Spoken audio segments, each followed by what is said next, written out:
Hey all, Josh here, and this is my review of Zack Snyder's Sucker Punch. Now, I will say right off the bat, I am actually somewhat of a Zack Snyder fan. I did like 300.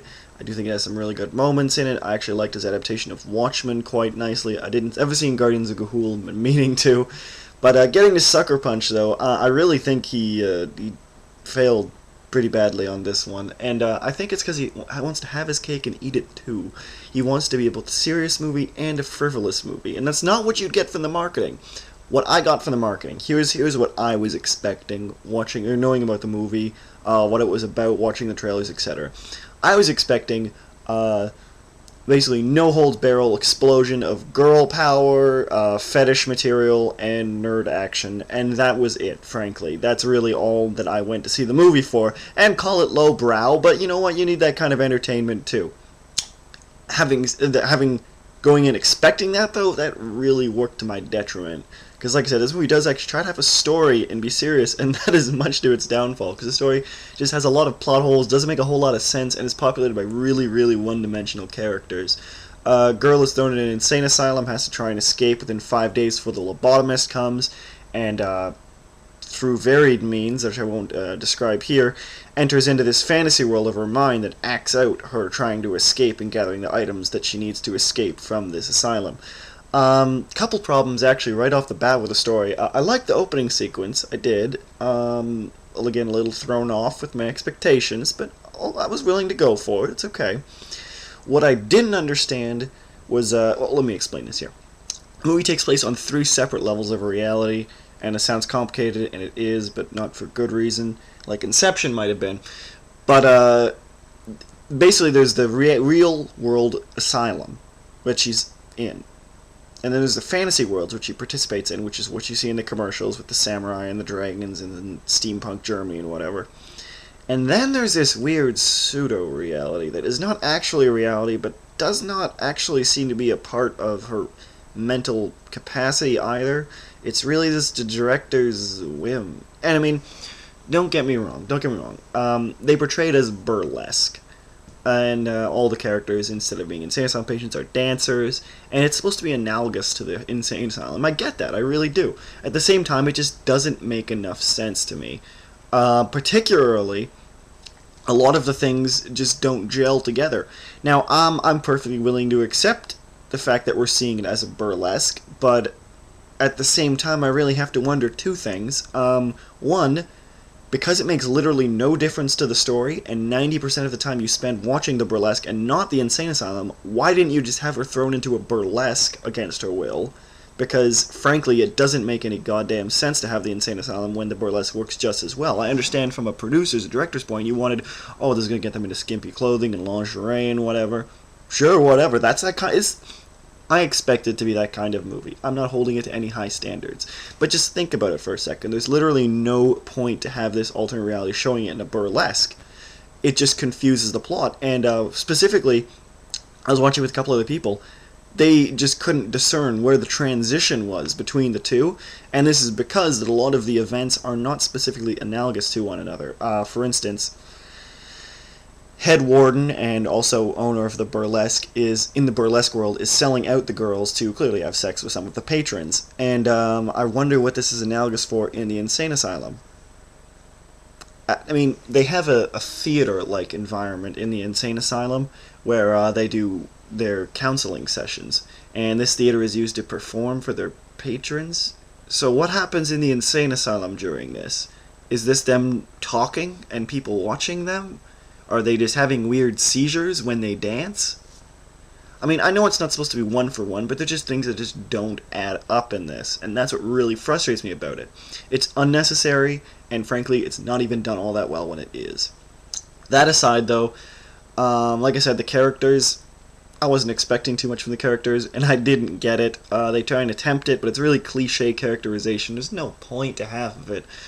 And especially when we're just going to have either of them, you know, partake in these ridiculous actions where they hold no weight to them. But ironically, that's the best part of the movie. That really is. These fantasy sequences that they show are absolutely ridiculous, very little semblance of logic, but they're just a lot of fun to watch. And this is where Zack Snyder really gets to be Zack Snyder. And whether you like Zack Snyder or not, it's going to depend on how much you like these sequences, probably. But if you were wanting to see this movie in the first place, you probably found it at least a little bit up your alley, if that's the right word. It's a very divisive kind of material. At any rate, though, you see it's basically high-budget exploitation. And, yeah, like I said, these fantasy sequences are just really, really odd. I mean, you have steampunk World War II with battle mechs, and you have a fantasy world where they're driving around in a bomber plane. And really funny, the orcs get in. They can't hit them with the catapult that they're using, so two of the orcs get in the catapult themselves and launch themselves at the plane. With particularly gruesome results, or both of them, of course. It really plays like a video game, these sequences. And honestly, though, I had a lot of fun during those sequences. Those are great. Those were great. The problem is, there's only 4 of them, and while they take up a decent portion of the movie, every time you go back to this insane asylum burlesque, you're like, oh my god, just get back to the other stuff, you know? I think this movie would have been better if it was a series of short films, rather than it was a full cohesive movie. Not that it's particularly cohesive. At any rate, honestly, the effects in Sucker Punch are pretty good. It's Zack Synder. He really does a lot with his budget, purported to be only $70 or $80 million, and green screen clearly helps a lot here, but it's well done, and considering the unreality of a lot of the situations, any faults that you might find in the effects really don't matter that much. I do wonder at the excessive amount of makeup the people in the insane asylum are given, but, you know, it's Hollywood, pretty people and such. The soundtrack as well features a lot of very famous songs remixed or covered by different artists during the main key action sequences, fantasy sequences in particular. And again, fit the fantasy sequences perfectly. Insane Asylum really helps elevate them a little. A lot of the logic in this movie just doesn't make a whole lot of sense, and I really just have to keep coming back to this because it's the most important thing I need to stress to you, is that this movie just doesn't make a whole lot of sense. And not even in like whatever, I can still enjoy it even though that... No, it just literally, it tries to have some logic and fails. And that is my big problem with this movie. It tries and it fails. Better to have not tried at all if you're going for this kind of concept. If you want a serious drama where you're dealing about these people escaping from an insane asylum, and by the way, this movie takes a very morose turn near the end, which is completely uncharacteristic of the rest of the movie in my mind. And like I said, if you want to make a serious drama where these people are trying to escape a mental asylum, make that. Don't make it a CGI extravaganza, which includes everything from supernatural samurai, dragons, steampunk Germans, and killer robots in the future with atom bombs. I mean, you can't have these two things together. You really can't. I don't care what you say. You'd have to be a master filmmaker to pull this off. I mean, some movies do have outlandish concepts and do pull it off, and there are serious dramas as well. Don't get me wrong. I know this, of course. And no offense, Zack Synder, he's not a great filmmaker. He can't pull it off yet. And frankly, it's just too disparate. The outlandish aspects of it are just too outlandish. So overall, if you want to see this movie, if you really want to see this movie and are down for enjoying it, have very low expectations, then you might enjoy this. I don't necessarily regret going to see it. I think there was some neat effects. I enjoyed the fantasy sequences, put a smile on my face.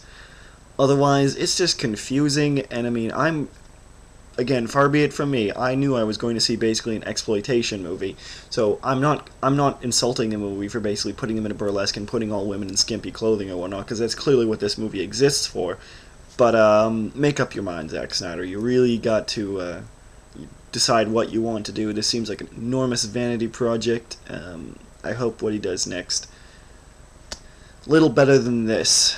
Not that I really love Superman, but I hope that he can do a little better. Anyway, if you really have low expectations, go watch Sucker Punch, and you like the concept, that is.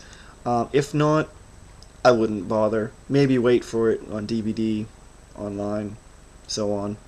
Otherwise, hope you enjoyed the review.